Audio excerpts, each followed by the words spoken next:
আসসালামু আলাইকুম আরহামাতুল্লাহি ওয়াবারাকাতুহ। মহান আল্লাহ রাব্বুল আলামিন বলেন, মান শাহিদা মিনকুমুশ শাহরা ফালিয়াসুম।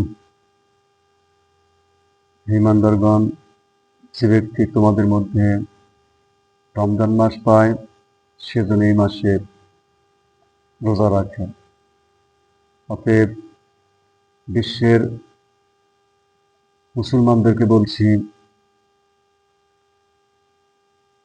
আপনারা পুরো রমজান মাস রোজা রাখবেন, যেহেতু এটি হলো একটি ফরজ ইবাদত। আর এই রমজান মাস এটি এমন একটি মাস যে মাসের বরকত বেশি, যেই মাসে আল্লাহ রাব্বুল আলামিন আকাশের দরজাসমূহ খুলে দেন, জান্নাতের দরজা খুলে দেন, আর জাহান্নামের দরজা বন্ধ করে দেন, আর শয়তানগুলোকে শৃঙ্খলে আবদ্ধ করা হয়। তাই রাসূলুল্লাহ কারীম সাল্লাল্লাহু আলাইহি সাল্লাম বলেছেন, আস-সাওমু জুন্নাতুন, একমাত্র রোজা হলো ঢাল স্বরূপ। যুদ্ধক্ষেত্রে যেমন ঢাল ব্যবহার করে শত্রুর আক্রমণ থেকে নিজেকে রক্ষা করা হয়, তেমনিভাবে মুমিন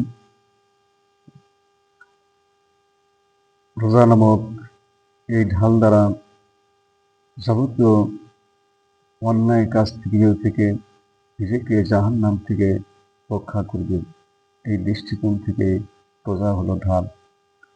একজন মুমিন যদি রোজা নামক ঢাল দ্বারা নিজেকে জাহান্নাম থেকে বাঁচাতে না পারে, তাহলে সে হতভাগা।